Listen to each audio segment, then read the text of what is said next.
Bago tayo magpatuloy sa video ko ngayon ay shoutout muna tayo sa ilan nating kababayan. Unahin ko to si Chingo Daniel. Si Chingo Daniel, ito ay vlogger din dito sa South Korea. At si Aldrin Balonso, ito ay EPS aspirant din. At kay Elmer Junior Miguel, mga EPS aspirant ito. At mga baguhan na napapadpad sa aking YouTube channel. Maraming salamat mga kabayan sa suporta. Ang video ko ngayon ay para dun sa mga kababayan natin na papunta dito sa South Korea. At katulad nga nito, may magpa-flight next week, January 13. At alam niyo naman, taglamig dito sa South Korea. Simula December, January, February, March, yung 4 na buwan na yan ay malamig talaga dito sa South Korea. At yung mga paalis, next week ay kailangan nyo syempre magbaon ng winter jacket. Pero wala naman tayong mabibilihan, wala naman tindahan ng mga winter jacket dyan sa Pilipinas. Kaya maghanap na lang kayo ng mga jacket na makapal talaga. Dahil pagdating ninyo ng Incheon Airport, sobrang lamig talaga. Kaya baka kayo ay manibago, mahirap na, baka pagdating sa training center, may nagkasakit pa kayo, at hindi ko naman minamaliit yung resistensya ninyo, pero mas maganda na rin yung mag-iingat dahil baka manibago ang katawan ninyo sa lamig. Paglabas pa lang ninyo ng Incheon Airport kasi susunduin kayo ng bus papunta ng training center, sobrang lamig na. Kaya magbaon, o kaya ng bonnet katulad dito, tapos yung gloves, tapos makapal na jacket. Pwede rin kayong magbaon ng vitamins o kaya ng gamot sa sakit ng katawan katulad ng alaksan. Mahirap kasi yung baka pagdating o baka pagsundo ng amo ninyo sa training center may sakit pa kayo at mahirap yun. Unang araw nyo sa trabaho, lulugo-lugo kayo dahil palagay nating nagkaroon kayo ng trangkaso, kasi nanibago kayo sa klima. Alam nyo naman sa Pilipinas ay mainit, tapos biglang pagdating dito ay malamig. Siyempre, baka manibago yung katawan ninyo. Ano nga ba yung mga pwede ninyong dalahin?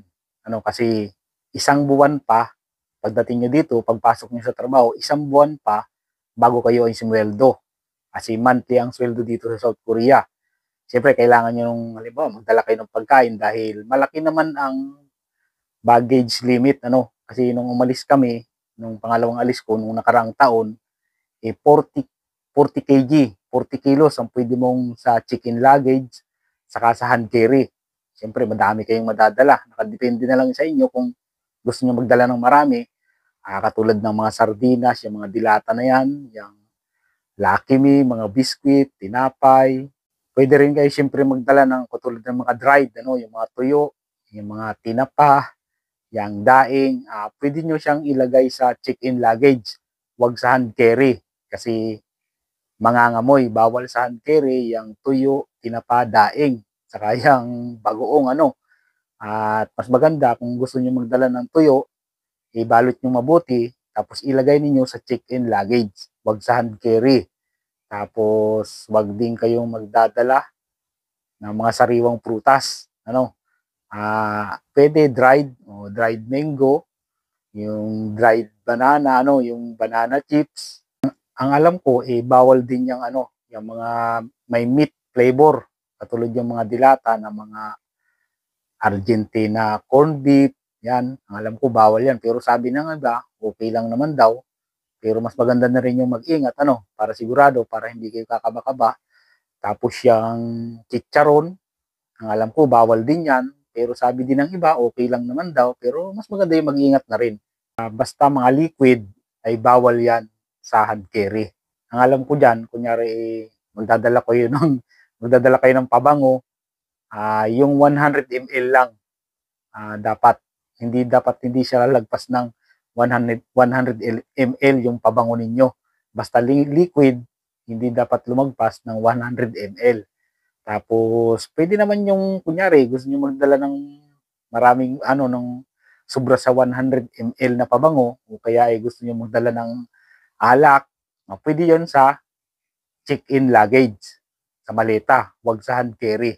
Kunyari gusto niyo magdala ng mga ketchup, yung Mang Tomas, yung toyo, suka, yan, pwede yan. Pwede yan sa check-in luggage, hindi sa hand carry. At advice ko sa inyo, pag yung palis na kayo at papunta na kayo dito sa South Korea, alam nyo naman, ang pinunta nyo dito, para magtrabaho. Hindi sa ano pa mang bagay, para sa trabaho lang. Kaya ang maganda, ang payo ko sa inyo ay habaan ang pasensya. Kasi iba't ibang klase ng mga Pilipino ang makakasalamuha ninyo dito sa South Korea. May masama at may mabuti. May pangit na ugali at may magandang ugali. Hanggat maaari, kung ano yung makita ninyong mali, hayaan nyo na lang. Hanggat hindi kayo napiperwisyo. Pero wag naman yung sobrang bait dahil may mga kababayan tayo dito na mga abusado. Pag alam nila na kayang-kaya ka, lalo silang umaabuso, lalo lang sasamantalahin yung kabaitan ninyo. Kaya ang payo ko sa inyo, matuto kayong pumalag. Kasi pag alam nila na kayang-kaya ka nila at hindi ka kumikibo, lalo nilang aabusuhin yung kabaitan ninyo. Hanggat kayang magpasensya kayo. Huwag niyong hahayaan na sirain nila yung pangarap ninyo. Kaya kayo nagpunta dito para magtrabaho.